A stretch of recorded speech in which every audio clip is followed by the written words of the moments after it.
Assalamualaikum warahmatullahi wabarakatuh. Selamat datang di channel Bibi Cerita, yang mana akan menyajikan beberapa cerita yang menarik dan inspiratif. Cerita kali ini berasal dari Abu Nawas. Semoga Anda terhibur dan selamat menyaksikan. Abu Nawas lebih sakti dari jin ifrit. Cerita berawal dari Baginda Raja yang baru saja membaca kitab tentang kehebatan Nabi Sulaiman, yang mana mampu memerintahkan para jin untuk memindahkan singgasana Ratu Bilqis ke dekat istananya.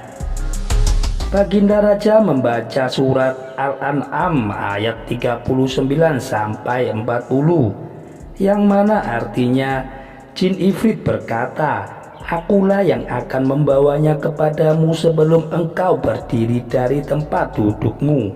Dan sungguh aku kuat melakukannya dan dapat dipercaya." Seorang yang mempunyai ilmu dari kitab berkata, "Aku akan membawa singgasana itu kepadamu sebelum matamu berkedip." Maka ketika Nabi Sulaiman melihat singgasana itu terletak di hadapannya, dia pun berkata, "Ini termasuk karunia Robku untuk mengujiku, apakah aku bersyukur atau mengingkari nikmatnya. Barang siapa bersyukur maka sesungguhnya dia bersyukur untuk kebaikan dirinya sendiri. Dan barang siapa ingkar maka sesungguhnya Robku maha kaya lagi maha mulia." Baginda Raja mencermati dan menghayati ayat tersebut. Jin ifrit saja bisa dikalahkan oleh seorang ulama, berarti manusia lebih sakti daripada jin. Ulama di masa Nabi Sulaiman lebih cepat memindahkan singgasana Ratu Bilqis dibanding jin ifrit. Ulama itu mampu membawa singgasana ke hadapan Nabi Sulaiman sebelum dia mengedipkan matanya. Sedangkan jin ifrit hanya mampu membawanya ke hadapan Nabi Sulaiman sebelum dia bangkit dari tempat duduknya. Baginda Raja tiba-tiba merasa sangat tertarik.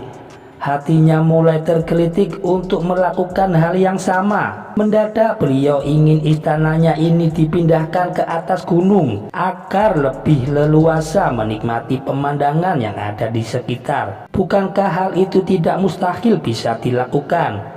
Karena ada Abu Nawas yang amat cerdik di negerinya. Kalau dahulu di masa Nabi Sulaiman ada ulama yang lebih hebat dari jin ifrit, di masaku sekarang ada Abu Nawas, ujar Baginda dalam hati. Baginda Raja pun segera memanggil Abu Nawas. Setelah Abu Nawas dihadapkan, beliau bersabda, "Sanggupkah engkau memindahkan istanaku ke atas gunung agar aku lebih leluasa melihat negeriku?" Dan Abu Nawas tidak langsung menjawab. Ia berpikir sejenak hingga keningnya mulai berkerut. Tidak mungkin menolak perintah dari Baginda Raja, kecuali kalau ingin dihukum.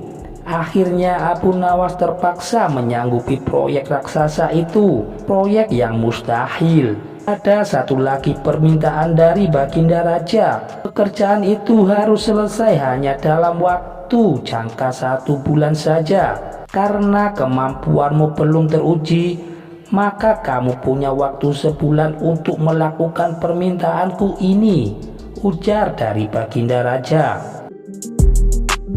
Abu Nawas lalu pulang dengan hati yang sangat gelisah. Setiap malam ia hanya berteman dengan rembulan dan bintang-bintang. Hari demi hari dilewati dengan kegundahan dan kegelisahan. Tidak ada waktu yang lebih berat dalam hidup Abu Nawas kecuali hari-hari ini. Tetapi pada hari ke-9, Abu Nawas tidak lagi merasa gundah gulana. Keesokan harinya ia menuju istana. Ia menghadap Baginda Raja untuk membahas pemindahan istana. Dengan senang hati Baginda mulai mendengarkan apa yang diinginkan dari Abu Nawas. "Ampun tuanku, hamba datang ke sini hanya untuk mengajukan usul untuk memperlancar pekerjaan yang Anda bebankan kepada hamba," kata Abu Nawas. Apakah usul itu? Tanya Baginda Raja. Hamba akan memindahkan istana Baginda yang mulia tepat pada hari raya Idul Kurban, yang kebetulan hanya kurang dari 20 hari lagi. Baiklah kalau hanya itu usulmu, kata Baginda Raja. Ada satu lagi Baginda Raja, ucap Abu Nawas mulai menambahkan usulannya. Apalagi Abu Nawas? Tanya Baginda Raja. Hamba memohon Baginda Raja menyembelih 10 sapi yang gemuk untuk dibagikan langsung kepada para fakir miskin, kata Abu Nawas. Usulmu ku terima Abu Nawas, kata Baginda Raja menyetujui usul dari Abu Nawas. Abu Nawas kemudian pulang dengan perasaan yang riang gembira. Kini dia tidak ada lagi yang perlu dikhawatirkan. Nanti bila waktunya sudah tiba, ia pasti akan dengan mudah memindahkan istana Baginda Raja. Jangankan hanya memindahkan ke puncak gunung, ke dasar samudra pun Abu Nawas sanggup. Berita tentang Abu Nawas mulai tersebar ke seluruh pelosok negeri. Hampir semua orang berharap cemas. Tetapi sebagian besar rakyat merasa yakin akan kecerdasan dan kemampuan dari Abu Nawas. Sebab selama ini Abu Nawas belum pernah gagal dalam melaksanakan tugas-tugas yang aneh yang dibebankan di atas pundaknya. Namun ada beberapa orang yang meragukan akan keberhasilan dari Abu Nawas kali ini. Saat-saat yang dinantikan telah tiba. Rakyat berbondong-bondong menuju lapangan untuk melakukan sholat Idul Kurban. Seusai sholat, 10 sapi sumbangan dari Baginda Raja disembelih, lalu dimasak, kemudian segera dibagikan kepada kaum fakir miskin. Kini giliran dari Abu Nawas yang harus melaksanakan tugas yang berat itu. Abu Nawas berjalan menuju istana diikuti oleh rakyat. Sesampainya di depan istana, Abu Nawas bertanya kepada Baginda Raja. Ampun Baginda Raja yang mulia, apakah istana sudah tidak ada lagi orangnya? Sudah tidak ada Abu Nawas, jawab Baginda Raja. Kemudian Abu Nawas berjalan beberapa langkah mendekati istana. Ia lalu berdiri sambil memandangi istana. Abu Nawas berdiri mematung, seolah-olah ada yang ditunggunya. Benar, Baginda Raja akhirnya tidak sabar. Abu Nawas, mengapa engkau belum juga mengangkat istanaku? Tanya Baginda Raja. Hamba sudah siap sejak tadi Baginda Raja, jawab Abu Nawas. Apa maksudmu engkau sudah siap sejak tadi? Kalau engkau sudah siap, lalu apakah yang engkau tunggu? Tanya Baginda diliputi dengan perasaan yang heran. Hamba menunggu istana Baginda Raja untuk diangkat oleh seluruh rakyat yang hadir agar diletakkan ke atas pundak hamba.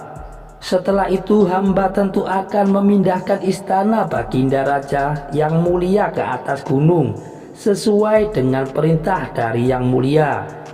Baginda Raja pun terpana. Ia tidak menyangka Abu Nawas masih bisa keluar dari tantangan ini. Demikian cerita dari Abu Nawas ini bisa saya sajikan. Jangan lupa untuk dukung channel kami agar berkembang ke depannya dengan cara menekan tombol like dan subscribe. Wassalamualaikum warahmatullahi wabarakatuh.